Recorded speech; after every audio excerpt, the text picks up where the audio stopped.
Hello दोस्तों, मेरा नाम है साहिल खन्ना और आज की वीडियो शुरू करते हैं। सबसे पहले मेरी तरफ से सभी को हैप्पी अनएम्प्लॉयमेंट डे। आज अनएम्प्लॉयमेंट डे मनाया जा रहा है क्योंकि आज मोदी जी का बर्थडे है और हमारी इकोनॉमी का बहुत ही ज़्यादा बुरा हाल चल रहा है। आज के टाइम पे जितनी भी मीडिया हाउसेस है वो सारी इकोनॉमी की जितने बुरे हाल है उसको नहीं दिखा रही है, और इसके चक्कर में जो स्टूडेंट्स है और सब लोगों ने इस चीज़ को स्टार्ट करने का सोचा है कि आज अनएम्प्लॉयमेंट डे मनाएंगे। हमारे देश के अंदर जो अनएम्प्लॉयमेंट रेट है वो बहुत ही ऊंचे लेवल के ऊपर चल रही है और किसी को नहीं बताया जा रहा है इस चीज़ के बारे में। अगर हम अपनी मीडिया को चेक करते हैं तो सुशांत सिंह राजपूत के बारे में बात चल रही है, चाइना से लड़ाई चल रही है, वहाँ पे पंजाबी गाने चल रहे हैं, पता नहीं कुछ भी खबरें चल रही है, भूत प्रेत आ गए हैं, ये सारी बातें चल रही है।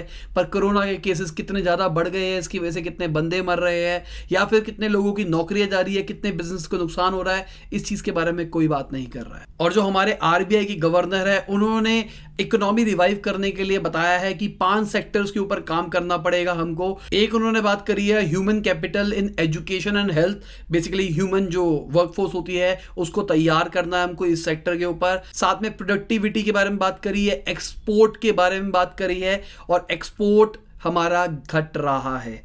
हम जो एक्सपोर्ट करते थे वो over the period of time घट रहा है पिछले साल के कंपैरिजन में। अब कई लोग बोलेंगे जो वायरस सिचुएशन चल रही है इसके चक्कर में बहुत सारे नेशन की इकोनॉमी खराब है, इस चक्कर में एक्सपोर्ट कम हो रहा है। हाँ, इस चक्कर में भी एक रीज़न हो सकता है, पर हमारे एक्सपोर्ट्स घट रहे हैं। अगर देखा जाए इसी के साथ में हमारे इम्पोर्ट्स भी घट रहे हैं। इम्पोर्ट्स हमारे तकरीबन 50% के आसपास घटे हैं और एक्सपोर्ट हमारे 20-25% के आसपास घटे हैं। आंकड़ा ठीक है, देखने में तो ऐसा लग रहा है कि हमारा डेफिसिट पॉजिटिव की तरफ जाएगा इसके चक्कर में, पर लॉन्ग लास्टिंग इसकी वजह से नेगेटिव इफेक्ट पड़ सकते हैं हमारी इकोनॉमी के ऊपर। जो हमारे एविएशन मिनिस्टर हैं उन्होंने बताया है एयरलाइंस का रेवेन्यू 85% घट गया है। एयरलाइन सेक्टर का इतना बुरा हाल चल रहा है, क्या आपको कोई बता रहा है? कोई नहीं बता रहा है। गवर्नमेंट ने एविएशन सेक्टर को बचाने के लिए $1.5 बिलियन का इंटरेस्ट फ्री लोन की बात करी है, जहां पे उनको पैसा दिया जाएगा और इसका इंटरेस्ट नहीं लिया जाएगा। हाँ, कहा जाएगा इतने स्पेशुलेटेड टाइम के अंदर आपको पैसा दे देना है। साथ में एक और आंकड़ा निकल के आ रहा है एजुकेशन के रिलेटेड।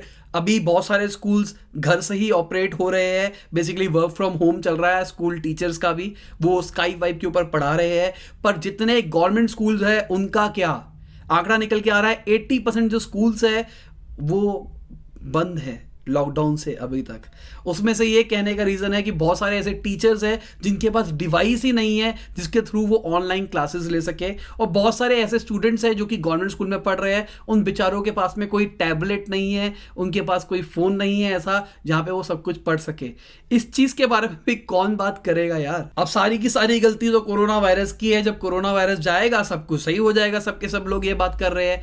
और जो हमारा सीरम इंडिया का जो इंस्टीट्यूट है जो कि इसकी वैक्सीन बना रहा है, उनका कहना है कि अगर इसको ढंग से स्केल करना है तो 2024 लग जाएगा सब तक पहुंचते पहुंचते। तो आजकल मैं जब भी न्यूज़ बनाता हूं एक सेक्शन इकोनॉमी के ऊपर रखता हूं, जहां पे मैं आपको बताता हूं हमारे देश की इकोनॉमी का क्या हाल चल रहा है और क्या नेगेटिव चीजें चल रही है। कई लोग इस चीज को नेगेटिव लेके चलते हैं, भाई तू बहुत नेगेटिव है। मैं नेगेटिव नहीं हूं, हमारी इकोनॉमी नेगेटिव चल रही है। मैं आपको बस रियलिटी दिखा रहा हूं, उस चीज को समझने की कोशिश करो। आपको रिया चक्रवर्ती के चीजें देखनी है तो आप प्लीज मेरा न्यूज़ चैनल, मेरा चैनल मत देखो, हमारी फ्रीक्वेंसी साथ में नहीं मिल पाएगी। अगर आपको उन चीज़ों के ऊपर ध्यान देना है तो मैं आपको रियलिटी बताऊंगा, सच्चाई बताऊंगा। और लाइक कर दिया करो, मैंने ऐसा नोटिस किया है जब मैं बोलता हूं लाइक तभी लोग लाइक करते हैं, वरना लाइक नहीं करते हैं। ज़्यादातर लोग वीडियो खत्म होने के बाद जब मैं लाइक बोलता हूं तब लाइक करते हैं। एक आदत बना लो, अगर आपका कोई फेवरेट कॉन्टेंट क्रिएटर है तो उसकी जैसे ही आप वीडियो देखो उसी टाइम लाइक दबाओ, उस बेचारे को बोलना ना पड़े। मैं कभी नहीं बोलता लाइक करने के लिए, आज मैं फिर से बोल रहा हूँ।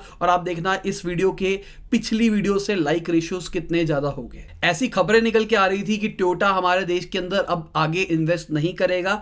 उनका कहना है कि हमारे गवर्नमेंट ने ऐसा कहा है कि बस अब आपका काम हो गया, अब आप जा सकते हो। और वो बहुत ज़्यादा इरिटेटेड लग रहे थे, जिस तरीके से हमने न्यूज़ में सुना था, जो मैंने न्यूज़ पढ़ी थी जहाँ पे पढ़ा था ये आर्टिकल, उसके अंदर ऐसा कुछ लिखा हुआ था। फिर अभी हमारे यूनियन मिनिस्टर ने ऐसा कहा है कि ऐसा कुछ नहीं है, टोयोटा आने वाले टाइम में 2000 करोड़ रुपया इन्वेस्ट करेगा। अब आने वाला टाइम बताएगा क्या होगा क्या नहीं होगा। अगली खबर CAIT की है। बहुत टाइम से न्यूज में नहीं आए थे, इनको न्यूज में आना होता है कुछ ना कुछ करके। इन्होंने सचिन को क्रिटिसाइज किया है क्योंकि इन्होंने कहा है कि सचिन ने पेटीएम की ऐड करी है और पेटीएम में चाइनीज कंपनी का पैसा लगा हुआ है। हमने सचिन से ऐसी चीज एक्सपेक्ट नहीं करी थी। आपका क्या पॉइंट ऑफ व्यू है इस चीज के ऊपर, नीचे कमेंट के अंदर जरूर बताना। अगर चाइनीज इन्वेस्टमेंट की बात ही चल रही है तो फ्लिपकार्ट के अंदर टेंसेंट ने तकरीबन 5.34% एक्वायर कर लिया है। टेंसेंट भी तो चाइनीज कंपनी है। और जो अनुराग ठाकुर है उनका ऐसा कहना है कि भाई पिछले 3 साल के अंदर चाइना से FDI घटी है, मतलब चाइना से जो इन्वेस्टमेंट हमारे देश के अंदर आ रही है वो ऑलमोस्ट आधी के आसपास हो गई है। तो आप बताओ क्या ये जो आधी हो गई है अच्छी चीज है या फिर बुरी चीज है? वहां से जो पैसा हमारे देश के अंदर आ रहा है वो हमारे डेवलपमेंट के अंदर लग रहा है, उसका कुछ प्रॉफिट मार्जिन वो ले जाते हैं, तो हमारा देश भी डेवलप होता है, वो भी प्रॉफिट लेके जाते हैं। क्या पैसा रुकना इज बेटर कि भाई हम खाएंगे नहीं, हम भूखे मर जाएंगे, पर हम उससे पैसा नहीं लेंगे? आप बताओ आपका क्या पॉइंट ऑफ व्यू है इस चीज के अंदर। और फ्लिपकार्ट का भी IPO आने वाला, मैंने आपको बताया था कि जल्दी फ्लिपकार्ट का IPO निकलेगा। खबरें ये निकल के आ रही है 2021 के अंदर फ्लिपकार्ट का IPO आ सकता है $50 बिलियन की वैल्यूएशन के ऊपर। अभी वो कंफ्यूज है कहां पे निकाले, US में निकाले या फिर सिंगापुर में निकाले। देखते हैं कहां पे निकलता है और क्या होता है क्या नहीं होता फ्लिपकार्ट के IPO का। अगली खबर वर्ल्ड ट्रेड ऑर्गेनाइजेशन की है। उन्होंने यूएस को क्रिटिसाइज किया है, जो उन्होंने टैरिफ प्लान्स को चेंज किया है चाइना के लिए, और उन्होंने कहा है ये आपने वायलेशन किया है हमारी सारी चीजों का, और उन्होंने कहा इस चीज को सही करो। अब वहां पे है वीटो पावर, अब अपनी वीटो पावर का वो यूज करेगा या फिर नहीं करेगा। अब जिन लोगों को वीटो के बारे में नहीं पता, हमने बचपन के अंदर पढ़ा था 5 कंट्रीज वीटो पावर है उनके पास में। अगर कोई भी रूल पास होता है तो ये कह सकते हैं कि भाई मैं नहीं मानता, कैंसिल, बात खत्म। 5 कंट्रीज कौन सी है एक बार नीचे कमेंट के अंदर बता देना, थोड़ा सा आप लोगों का भी टेस्ट हो जाए, सब कुछ मैं नहीं बताऊंगा। अगली खबर टिकटॉक की है। टिकटॉक का ऐसा कहना है कि वो यूएस के अंदर अपना हेडक्वार्टर बना रहे हैं और उन्होंने ओरेकल के साथ में डील करी थी। और ओरेकल खाली यूएस वाले का पार्टनर नहीं होगा, ओवरऑल पूरे ग्लोबल के अंदर ओरेकल पार्टनर होने वाला है टिकटॉक का। तो देखते हैं क्या होता है क्या नहीं होता है टिकटॉक के साथ में। अगली खबर अमेजॉन यूके की है। उन्होंने $8 मिलियन का टैक्स फाइल किया है, कॉर्पोरेट टैक्स फाइल किया है, और $17.5 बिलियन की इनकी रेवेन्यू थी। अब लॉजिकली बहुत सारा टैक्स बनना चाहिए था पर उन्होंने टैक्स पे नहीं किया। इनका ऐसा कहना है रेवेन्यू के ऊपर टैक्स नहीं देते, प्रॉफिट के ऊपर टैक्स देते हैं, पर हमारा प्रॉफिट बहुत कम है इसलिए हम नहीं दे रहे हैं। बहुत ही शातिर तरीका है टैक्स बचाने का। मैंने एक वीडियो बना रखी है ट्रांसफर प्राइसिंग के ऊपर, मैं आपको आई बटन में डाल देता हूं, आई बटन में जाके चेक कर लेना। बहुत ही अच्छा तरीका टैक्स बचाने का जो बड़ी बड़ी कंपनीज करती है। अगली खबर, लोकसभा के अंदर एक बिल पास हुआ है जिसके हिसाब से जितने कॉर्पोरेटिव बैंक है उनको RBI देखेगा। अब देखते हैं क्या होता है, इससे पॉजिटिव इफेक्ट निकलता है नेगेटिव निकलता है, क्योंकि अभी पिछले टाइम के अंदर जो स्टेप्स लिए गए हैं उसका एकदम नेगेटिव रिजल्ट दिखा है। अब देखते हैं इसका क्या पॉजिटिव आता है या फिर नेगेटिव आता है। और साथ में RBI ने मैंडेटरी कर दिया है जून 2021 तक बैंक्स को NPA को ऑटोमेट करने का। बेसिकली NPA जो नॉन परफॉर्मिंग एसेट्स होती है, जो लोग डिफॉल्ट करने वाले होते हैं, अगर आपके अंदर ऑटोमेशन नहीं होगा कंपनी के अंदर तो बहुत सारे मतलब हजारों की तादाद के अंदर आपके पास बंदे हैं, हजारों में से आप किसको ढूंढोगे किसने पे किया किसने पे नहीं किया। ऑटोमेट होगा तो आपको सीधा सिस्टम रिफ्लेक्ट कर देगा और सिस्टम आप अपने आप ही उसको नोटिफिकेशन दे सकते हो। तो मेरे हिसाब से तो अब तक सबके पास होना चाहिए था, पर ये जो रिपोर्ट निकल के आ रही है इसके हिसाब से बहुत सारे बैंक अभी तक ऑटोमेट नहीं है, इसलिए NPA इतने ज्यादा बढ़ रहे हैं। CBI ने भी 38 बंदों का चिट्ठा निकाला है जो कि पिछले 5 साल के अंदर भाग गए बैंक फ्रॉड्स करके। तो अब उसमें से बहुत सारे लोगों को बाहर देशों से इंडिया वापसी बुलाया जा रहा है। वहां की गवर्नमेंट को कहा गया कि भाई इनको भेज दो यहाँ पे आके इसको देखेंगे। तो इसी के साथ आज की वीडियो खत्म होती है। उम्मीद करता हूं मजा आया होगा। लाइक कर देना, शेयर कर देना, कमेंट में बताना वीडियो कैसी लगी।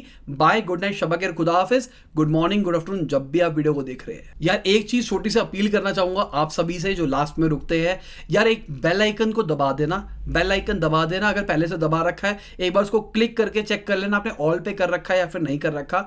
न्यूज के टाइम पे जब भी मैं न्यूज डालूं ना तो आप कोशिश किया करो जैसी नोटिफिकेशन आया करे अब उसी टाइम आ जाया करो, क्योंकि स्टार्टिंग का अगर इनिशियल बूस्ट मिलता है ना तो वीडियो उड़ जाती है। आपको शेयर करने की जरूरत नहीं पड़ेगी, अपने आप ही एल्गोरिदम हमारी वीडियो को ज्यादा व्यूज देगी। मैंने ऐसा देखा है। तो अगर मैं वीडियोस जल्दी डालता हूं तो मैंने देखा है कि उसके व्यूज ज्यादा आते हैं। रीजन बीइंग कि अगर मैं जल्दी डालता हूं तो बहुत सारे लोगों के पास नोटिफिकेशन जाता है और लोग उसको खोलते हैं।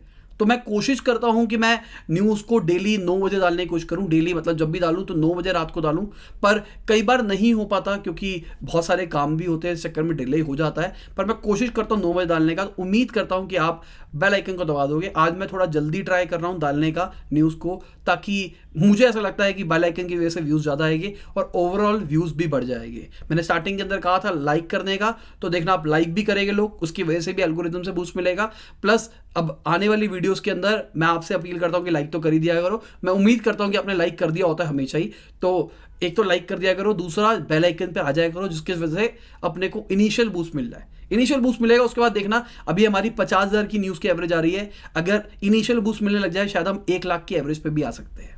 बाय।